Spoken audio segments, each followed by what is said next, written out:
राम राम जी सबको। आपका दिन मंगलमय हो। मैं ईश्वर से कामना करती हूँ आप हमेशा खुश और स्वस्थ रहें। आज हम बात करेंगे छोटे बच्चों के बारे में, जो आजकल बहुत ज़्यादा केसेस आ रहे हैं। नवजात शिशु से लेकर के बड़े तक प्रॉब्लम क्या है कि जैसे एक तो 6-7 महीने का बच्चा हुआ, जब हम ऊपर का खाना देना शुरू करते हैं, उस समय के बाद 6-7 महीने से लेकर के 2.5-3 साल का बच्चा, ज़्यादा 2.5 तक का, खाता बहुत कम है, दूध बहुत कम पीता है और कब्ज़ भी रहती है। तो वो कैसे सही हो। फिर उसके बाद शिकायत आती है धीरे धीरे, जब 8-9 साल के होते हैं, 10, 11, 12, 13, खाने में तो वीक है ही, दूध भी नहीं पीता, बुखार भी बहुत ज़्यादा होती है, सुस्त रहता है, खेलता नहीं है, और सबसे बड़ी समस्या जो है बहुत दुबले पतले। सभी का सवाल यही है, बहुत ज़्यादा क्वेश्चन है ये। तो इसमें यदि आयुर्वेद के अंदर हम बात करें तो दवाओं की कमी नहीं है, बहुत सी दवाएं हैं और दवाएं भी बहुत अच्छी अच्छी भी हैं। जैसे कुछ एक तो खान पान में परिवर्तन यदि किया जाए तो उससे भी ठीक हो सकता है। तो सबसे पहले तो हम समझने की कोशिश करते हैं कि ये हो क्या रहा है और ये क्यों हो रहा है और ये चीज़ क्या है। तो एक तो देखिए, जो इन बच्चों में ये दिक्कत हो रही है, आप माने ना माने, कहीं ना कहीं भूल 2 जगह होती है। क्योंकि उन बच्चों में जो 6-7 महीने, साल, 1.5 साल के हैं, उनमें हम ये नहीं कह सकते कि इन्होंने खान पान से शरीर को ख़राब कर लिया, इनको गंदी गैस से ये रोग हो गए, क्योंकि उतनी छोटी उम्र में वो कुछ नहीं होता। हाँ, हालांकि कब्ज़ यदि लंबे समय तक रह रही है तो वो बहुत नुकसानदेही हो सकती है। कब्ज़ नहीं रहनी चाहिए। बाकी छोटे बच्चे जो पोटी करते हैं, वो यदि 2 दिन से करे, 4 दिन से करे, 7 दिन से करे, यदि वो कब्ज़ नहीं है तो उसमें कोई भागने वाली, डर वाली बात नहीं है। बच्चा जब 4-5 महीने का होता है तो कुछ 2-3-1 महीने उसका ये शेड्यूल बिगड़ता है। कुछ 1-2 दिन से करते हैं, यहाँ तक कि 7-7 दिन से भी बच्चे पोटी करते हैं। मेरे खुद का बेटा जो उस एज में था तो 7 दिन से करता था, लेकिन कब्ज़ नहीं थी।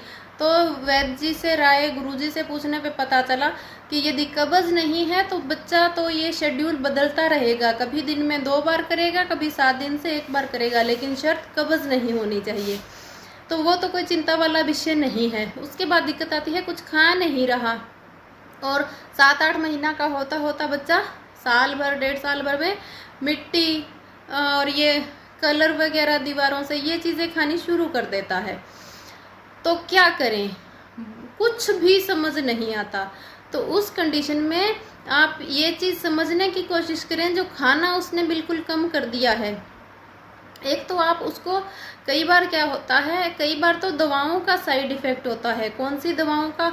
जो बचपन में बिल्कुल 10-15 दिन का है, हम उसको पैरासीटामोल दे रहे हैं, निमोसुलाइड दे रहे हैं, हल्का जुकाम बुखार हुआ और ऊपर से एलोपैथिक सीधी बिना दूध पिलाए 1 चम्मच दे दना दिन सीधी पिला दी कि सोया रहेगा अब तो शांति से पूरी रात। बहुत ही नुकसानदायी है। और कहीं होता है, कोई बच्चे स्वस्थ होते हैं, नहीं देनी पड़ती, उसके बाद भी नहीं खाते। तो उनको आप एक तो चीज़ बदल के देखें। कई बार दूध से बच्चा उब जाता है, दही खाएगा, कभी दही से उब जाएगा, छाछ पिएगा, कभी रोटी से उब जाएगा, दलिया खाएगा, कभी फ्रूट खाएगा, कभी कुछ खाएगा। तो चीज़ें बदल बदल के खिलानी पड़ती हैं। दोनों चीज़ों का आप खास ख्याल रखें। उसके बाद आप, यदि दिक्कत हो गई है बच्चे में, साल, 1.5 साल का है, बड़ा है, 5-7 साल का है, 10-12 साल का है, आपको पता लग गया कि कहीं ना कहीं दवाओं का, खान पान का साइड इफ़ेक्ट हो गया है, लीवर में दिक्कत आ गई है, आँत में दिक्कत है, कब्ज़ रह रही है, पेट सही नहीं रह रहा, खुल के खा नहीं रहा, खेल नहीं रहा, भूख नहीं लग रही, तो ये बहुत से सवाल हैं। इन सभी का एक ही जवाब होगा। एक, बच्चे जब बहुत ज़्यादा येलो बाथरूम करने लग जाएं, आप कितना भी पानी पिलाएं, तो आप समझ जाएं कि कहीं ना कहीं शरीर में दवाओं का साइड इफ़ेक्ट हो चुका है, ऑर्गन्स खराब होने लग गए हैं।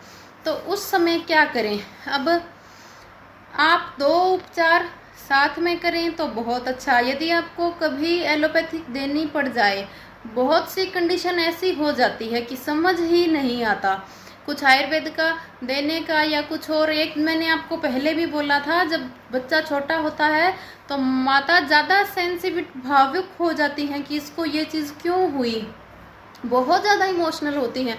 10-12 साल का हो जाता है फिर कुछ अटैचमेंट बोलूँ तो इमोशनल वाली थोड़ी उनको रिलैक्स सा होता है। बाकी तो आप सभी जो माताएं हैं परिचित हैं इस बात से, बुजुर्ग होके जब तक चारपाई पे 90-100 साल के हो जाएं तब तक उनको अपने बच्चों की चिंता रहती है। मैं ये नहीं कह रही जैसे बड़ा होगा चिंता खत्म हो जाएगी, हल्की कम हो जाती है, उतना नहीं रहता। एक तो जैसे महीने, 1.5 महीने, 6 महीने, साल, 2 साल तक बच्चे को जुकाम बुखार होता है तो बहुत कलेजा सिकुड़ता है कि इसको क्यों हुआ, मुझे हो जाता, ये एक दिन में ठीक हो जाए, ये कितना तंग हो रहा है, इसको कैसे ठीक करूं, बहुत से सवाल हो जाते हैं। तो जल्दबाजी ना करें। कहीं ना कहीं आपको यदि दवाएं एलोपैथिक देनी पड़ जाए कि जुकाम बुखार में नहीं आपको समझ आया कुछ, तो उसके बाद आप 7-8 दिन तक कम से कम गिलोय को बिना उबाले सीधा मसल के छान के वो पानी ज़रूर से ज़रूर पिलाएं बच्चे को। कहीं ना कहीं उसका असर ऑर्गन्स पे उतना नुकसान नहीं देगा, खुल के सफ़ेद बाथरूम आएगा तो उसका कुछ ना कुछ असर, गंदगी बाहर निकल जाएगी, उतना खतरा या नहीं रहेगा। उसके बाद जो पहले सवाल था कि बच्चे कुछ खा नहीं रहे हैं, कुछ पी नहीं रहे हैं, खा रहे हैं तो पेट में दर्द हो रहा है और दूध नहीं पी रहे हैं, कमज़ोर हैं, कब्ज़ है, गैस बन रही है, खेल नहीं रहा है, सुस्त है, बार बार बुखार हो रही है, बार बार जुकाम हो रहा है, चीज़ें बहुत है, इसका आंसर एक ही रहेगा जो सबसे सर्वोत्तम। क्योंकि यदि और दवाएं आपको बताऊं तो उनमें परहेज बहुत हैं। अब मैं उतने छोटे बच्चे को बोल दूं कि आप इसको दूध मत दीजिए, आप इसको उबला हुआ खाना खिलाइए, आप इसको बिस्कुट ना दीजिए, आप इसको रोटी ना दें, आप इसको ये ना खिलाएं, तो आप वो सब नहीं कर पाएंगे। और जब उन चीज़ों में हम चले जाते हैं ना तो कहीं ना कहीं परहेज इतने बड़े हैं, वहाँ इस स्टेज तक बात आ जाती है कि इतना आयुर्वेद वहाँ आ जाता है कि आप जो घर में बर्तन साफ कर रहे हैं वो दवाएं यदि आप ले रहे हैं तो आपको बर्तन राख या रेत, जो रेत होती है बालू रेत, इससे साफ करने होंगे, तो ये पॉसिबल नहीं होता। तो इसलिए मैं आपको ऐसी चीज़ बताऊंगी कि परहेज भी इतने बड़े ना हो।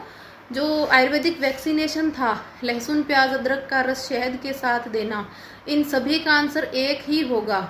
यदि बच्चा 6 महीने का है, यदि बच्चा 12 साल का है, चाहे पेट में दिक्कत है, लीवर में है, कब्ज रह रही है, खाना नहीं खा रहा, दुबला पतला है, बार बार बीमार हो रहा है, सभी का एक ही आंसर है।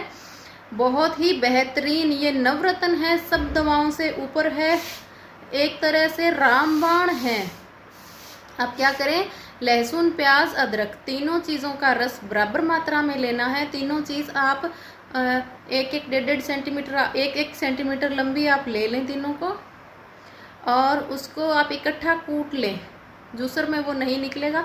जो इलायची का हमाम जस्ता छोटा होता है, सिल्वर का यूज़ ना करें, लोहे, लकड़ी, स्टील, पत्थर कुछ भी कर सकते हैं, पीतल कर सकते हैं, बहुत अच्छा है। उनमें आप उसको कूट के रस निकाल लें। तीनों चीज़ों को एक साथ में आप कूट के यदि निचोड़ेंगे तो रस आसानी से 2-3 चम्मच निकल जाता है। देना कितना कितना है, एज के अकॉर्डिंग। यदि बच्चा 1 महीने का है, 1 बूंद, तीनों चीज़ों का मिला हुआ।